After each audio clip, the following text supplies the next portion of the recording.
میں اللہ کی قسم کھا کر کہہ رہا ہوں، ابو حنیفہ، امام احمد بن حنبل، امام مالک، امام شافعی اپنی علمی خدمات کی بنیاد پر انہوں نے میرے رسول اللہ کی ہر ادا کو محفوظ کیا۔ انہوں نے تو علم کے سمندروں میں غوطے لگا کر امت کے لیے علم کے موتی چنے۔ انہوں نے اپنے میرے محبوب کی ہر ادا کو محفوظ کیا تاکہ امت میں ہر ادا زندہ رہے۔ تم نے اداؤں کو زندہ کرنے کے بجائے ایک دوسرے پر فتوے لگا کے مارنا شروع کر دیا۔ اس وجہ سے آج میرے نبی کی ختم نبوت بھی خطرے میں، نبی کے صحابہ کی ناموس بھی خطرے میں، نبی کی ناموس بھی خطرے میں، نبی کا دین بھی خطرے میں، نبی کا قرآن بھی خطرے میں، نبی کی امت کی بیٹیاں بھی خطرے میں، نبی کی امت کے بوڑھوں کی داڑیاں بھی مٹی میں رولی جا رہی ہے۔ نبی کے ورثاء علماء امت کو شہید کیا جا رہا ہے، کشمیر سے لے کر فلسطین تک لہو لہان ہے، اس لیے کہ امتی امتی کا نعرہ چھوٹ گیا۔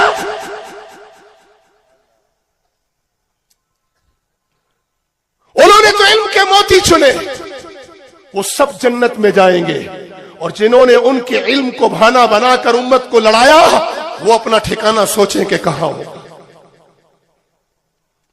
مجھے اس سے غرض نہیں، کہتے علماء متفق نہیں۔ آپ سے پوچھ رہا ہوں، یہاں سب بیٹھے ہیں، بریلوی بیٹھے، دیوبندی بیٹھے، اہل حدیث بیٹھے، کسی ایک کو اختلاف ہو وہ مجھے برسر عام ٹوک دے، میں ناراض نہیں ہوں گا۔ آپ بتائیں کسی مسلک کے عالم نے بولا ہے کہ جھوٹ جائز ہے؟ بولو نا۔ آج ادھر ادھر نہ دیکھ، آج ادھر دیکھو، اپنے من میں ڈوب کے پا جا۔ بعد میں فتویٰ لگاؤں گا میں منکرین ختم نبوت پر، بعد میں تعاقب کروں گا منکرین صحابہ کا، بعد میں تعاقب کروں گا مرتدین کا، بعد میں پوچھوں گا میں ایتھسٹ اور لا مذہبوں کو، پہلے ادھر تو پوچھ لو نا۔ ان کو یہ جرت کس نے دی؟ تیری میری نا اتفاقی نے، آپ کے اور میرے انتشار میں۔ کبھی یہ انتشار زبان کی شکل میں، کبھی قومیت کی شکل میں، کبھی صوبہ پرستی کی شکل میں، کبھی فرقہ پرستی کی شکل میں۔ آپ میں سے امام بخاری کا نام کس کو معلوم ہے؟ علماء نہیں، عوام میں بتاؤ کس کو معلوم ہے؟ اکا دکا لوگوں کو۔ امام بخاری نے اپنے جغرافیہ کی شناخت پر سے پشت ڈالی، قرآن عظمت، رسول عظمت اور اللہ عظیم کو تھاما۔ اللہ نے بخاری کے جغرافیہ کو بھی قیامت تک زندہ کر دیا۔ جب تک قال اللہ و قال الرسول کی صدا گونجے گی، جغرافیہ کا، بخاری کا جغرافیہ دنیا کی نظروں میں اور دلوں میں زبان پہ زندہ رہے گا۔ نہ میں قوم کی شناخت کا منکر ہوں، میرے رب نے مجھے کشمیری بنایا ہے، بلال کو حبشی بنایا تھا، سہیب کو رومی بنایا، جغرافیہ تھا نا روم اس کا۔ حضرت سلمان کو فارس سے لایا، جغرافیہ ہے نا۔ مٹ گیا جغرافیہ۔ آج کون جانتا ہے کسرا کے حکمرانوں کو ایران کے؟ کون جانتا ہے قیصر والوں کو؟ کون جانتا ہے روم والوں کو؟ لیکن میرا سہیب، میرا سلمان، میرا بلال اللہ کے نام کے ساتھ جڑے، اسے عزت کا ذریعہ بنایا، اپنے جغرافیے کو نہیں، اپنی قوم کو نہیں۔ آج بلال حبشی اپنی قوم کے ساتھ زندہ ہے، سلمان فارسی اپنے جغرافیہ کے ساتھ دلوں میں محبت لے کر بیٹھا ہے، اور حضرت سہیب رومی اپنے شرح کے ساتھ جغرافیہ اللہ اور اللہ کے بندوں کے محبوب بنے بیٹھے۔ آپ سے پوچھ رہا ہوں، کسی عالم نے کہا ہو کہ فجر کی نماز نہیں ہوتی صرف ظہر پڑھو؟ بولو، کسی نے کہا؟ تو 5 نمازوں پر اتفاق ہے۔ کسی عالم نے کہا ہو کہ درود پڑھنا ثواب نہیں ہے؟ بولو نا۔ کسی نے کہا؟ نہیں کہا۔ کسی عالم نے کہا ہو کہ یتیم کا مال کھانا جائز ہے؟ ہم چھوڑ دیتے ہیں۔ کسی عالم نے کہا ہو خیانت، رشوت، بے ایمانی، چور بازاری جائز ہے، ملاوٹ جائز ہے؟ ہم نے چھوڑی۔ کسی عالم نے کہا ہو نماز نہ پڑھو؟ او بابا مجھے اس سے غرض نہیں، ہاتھ یہاں باندھو یا یہاں باندھو تمہاری مرضی، لیکن خدا را نماز تو پڑھو۔ اب ہاتھ یہاں باندھنے کا مسئلہ نہیں، اب ہاتھ نہیں کٹ رہے، اب دھڑ کاٹ رہا ہے نیتنیاہو۔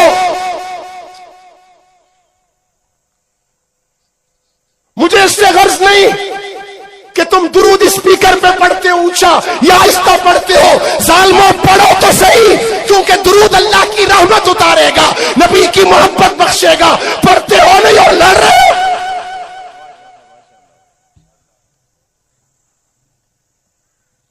کیا حاضری ہے فجر میں مسجد کی؟ اپنے ایمان سے بتانا، افغانستان والے 80% دیوبندی ہیں یا نہیں؟ بولو۔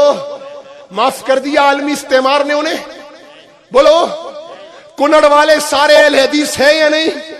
معاف کر دیا انہیں عالمی استعمار نے؟ بولو۔ کیا معاف؟ یہ فلسطین والے سارے شافی ہیں، نیتنیاہو نے بخش دیا۔ الجزائر والے سارے مالکی تھے، بخشا ظالموں نے۔ شام والے حملی تھے، بخشے گئے۔ پھر کس چکر میں ہو تم؟ کس چکر میں ہو؟ کہاں ہے امت محمد؟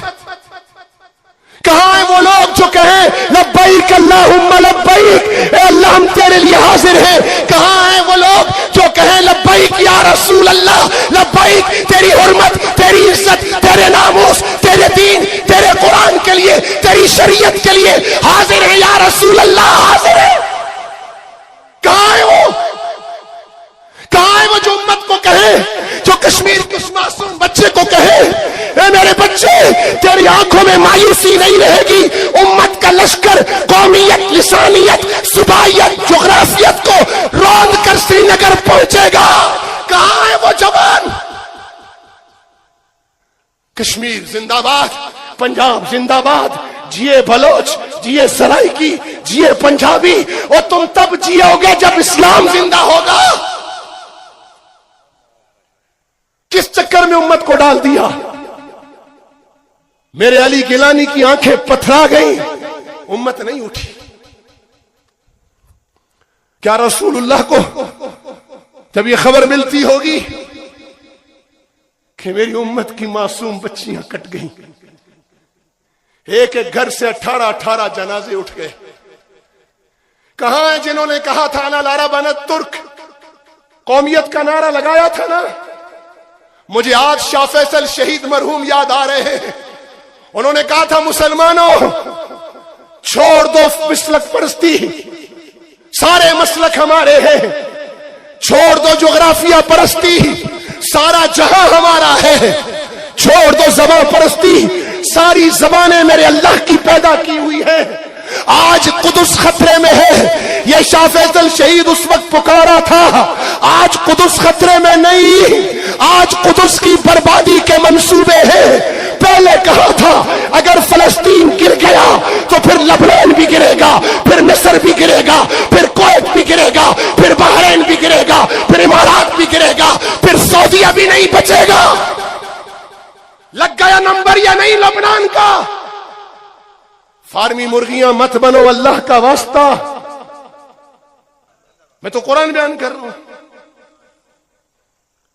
میری اپنی بات تو ہے ہی نہیں، میں تو قرآن کا نوکر ہوں، قرآن کا خادم ہوں۔ آج لڑائی کیوں ہے مسلمانوں ہمارے درمیان؟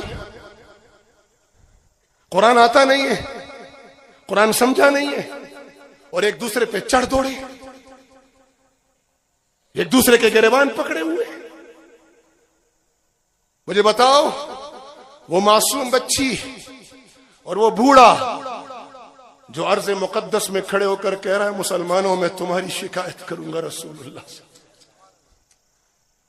اگر یہ شکایت رسول اللہ نے سن لی، اور 1.5 ارب چنگیز خان کا ظلم تو سارے مسلمانوں نے نہیں دیکھا تھا نا اس وقت، ہٹلر کا ظلم تو سب نے نہیں دیکھا نا، سنا ہے، تم نے پڑھا ہے، آج تو سب دیکھ رہے ہو نہیں دیکھ رہے؟ آج کشمیر سے لے کر فلسطین تک کی لاشیں سب دیکھ رہے ہو نہیں دیکھ رہے؟ کہاں ہے وہ جوان؟ کدھر ہے وہ بوڑھے؟ کدھر ہے وہ امت کا فرد؟ کدھر ہے وہ امت کا عالم؟ کدھر ہے وہ امت کا غریب؟ کدھر ہے امت کا امیر؟ کدھر ہے امت کے وہ مرد و زن جو عرض قدس کو کہے کہ اگر یہودی ماں کا بچہ امریکی وزیر خارجہ ہو کر بھی نیتنیاہو کے پاس آ کر یہ کہے کہ میں وزیر خارجہ کی حیثیت سے نہیں آیا، میں یہودی بچہ ہونے کی حیثیت سے آیا ہوں، اول تو اکیلا کافی ہے، لیکن اگر تو پورا نہ پڑھا تو پوری قوم یہود امریکہ اور برطانیہ سے لے کر سب تیری پشت پر کھڑے ہیں، مسلمانوں میں ایسا وزیر خارجہ کیوں نہیں؟ مسلمانوں، بہت سے علماء ہیں، میں اپنا درد دل رکھ چکا ہوں، ایک آخری بات کر کے اجازت چاہتا ہوں۔ صحابہ کے پیروکار ہونا تو حبیب ابن زید بن جاؤ۔ کبھی کہتے ہو یہ فتنہ اٹھ گیا، کبھی کہتے ہو وہ فتنہ اٹھ گیا، میں ان فتنوں کا نام لینا بھی توہین سمجھتا ہوں۔ مت ان منوسوں کو پروموٹ کیا کرو۔ میں آج تمہیں ایک نسخہ دے کے جا رہا ہوں، ایک نسخہ۔ میرا دین اعتدال کا ہے، بولو۔ کھانے میں اعتدال کا حکم، پینے میں اعتدال، سونے میں اعتدال، حتیٰ کہ عبادت میں بھی اعتدال۔ رسول اللہ صلی اللہ علیہ وسلم کا قرآن کریم کے بعد بڑے معجزات میں علماء امت نے لکھا ہے کہ ایک بڑا معجزہ رسول اللہ کی شریعت بھی اعتدال پر مبنی ہے اور رسول اللہ کی طبیعت بھی اعتدال پر مبنی ہے۔ پھر اس پر ایک مثال دیے کہ آقا کریم صلی اللہ علیہ وسلم کے سامنے ایک سزا جاری ہوئی، تو سزا جب جاری ہوئی تو وہ مجرم وہ جو تھے تکلیف سے بلکنے لگے، تو رسول اللہ کی آنکھوں سے آنسو جاری ہوئے۔ صحابہ نے فرمایا یا رسول اللہ، آپ کے حکم پر امر جاری ہوا ہے، امر واپس لے لیجئے، سزا رک جائے گی۔ فرمایا حکم دیا ہے محمد الرسول اللہ نے، اور رو رہا ہے محمد بن عبداللہ ایک انسان کی تکلیف پر۔ سزا اس لیے جاری کی تاکہ معاشرے میں قانون کا نفاذ رہے اور معاشرہ ان بیلنس نہ ہو۔ رو اس لیے رہا ہوں کہ بشر ہے، تکلیف ہو رہی۔ یہ رسول اللہ کی طبیعت کا اعتدال، اور شریعت تو ہے ہی اعتدال پر مبنی۔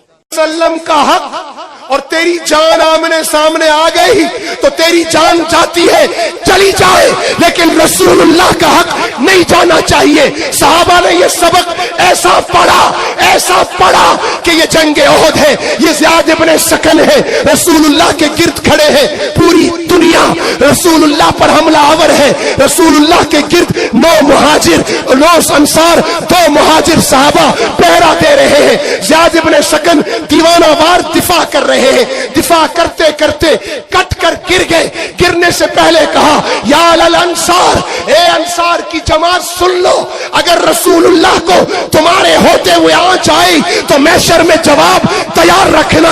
یہ کہتے ہوئے کٹنے لگے، جان جانے لگی تو نظریں اٹھا کر رسول اللہ کی طرف دیکھا، محبوب نظروں کا اشارہ سمجھ کے قریب آئے، فرمایا زیاد کیا چاہتے ہو؟ کہا حضور چاہتا ہوں جان نکلے تو رخسار آپ کے قدموں پر۔ ختم نبوت۔ یا النبی اولیٰ بالمؤمنین من انفسہم، صحابہ نے سمجھا اور پڑھا۔ اللہ کے نبی نے فرمایا کوئی اس وقت تک مومن نہیں ہو سکتا جب تک میں اسے اس کی جان، مال، آل، اولاد اور اس کے اپنے نفس کل جہاں سے زیادہ پیارا نہ ہو جاؤں۔ مرزا قادیانی اپنی جگہ، مسلمہ اپنی جگہ، اگر جبرائیل امین بھی اتر کر آئے اور میرے رسول اللہ کی، نعوذ باللہ، میں صرف مثال سمجھانے کے لیے عرض کر رہا ہوں، کانا دجال بے حیات ہو، ہم لعنت بھیجتے ہیں۔ اگر جبرائیل امین بھی اتر کر آئے تو ہم رسول اللہ کے مقابلے پر کسی کو نہیں مانیں گے۔ تاجدار ختم نبوت، تاج تخت ختم نبوت، نعرہ تکبیر۔ یہ صحابیہ ہیں، اطلاع ملی کہ رسول اللہ شہید ہو گئے، گھر سے نکلی، رستے میں کہا شوہر شہید، کہا شوہر کو چھوڑو، میرے آقا کی خبر دو۔ تھوڑا آگے بڑھی، کہا بیٹا شہید، کہا میرے بیٹے قربان، مجھے رسول اللہ کی خبر دو۔ تھوڑا اور آگے بڑھی، کہا بھائی کٹ گیا ہے، کہا میرے بھائی کٹ جائے، اللہ کی حرمت پہ مجھے میرے آقا کریم کی خبر دو۔ آگے بڑھی، کہا باپ بھی کٹ گیا، کہا باپ نے مجھے پیدا اسی لیے کیا، سبق یہی پڑھایا کہ رسول اللہ کی محبت اول ہے، باپ قربان مجھے میرے آقا کی خبر دو۔ جب رسول اللہ کا چہرہ دیکھا، فرمایا اس چہرے کے آگے دنیا کے سارے غم قربان۔ یہ ام عمارہ ہے، کبھی رسول اللہ کے دائیں، کبھی بائیں، کبھی آگے۔ فرمایا کون ہے؟ کہا حضور ام عمارہ ہے۔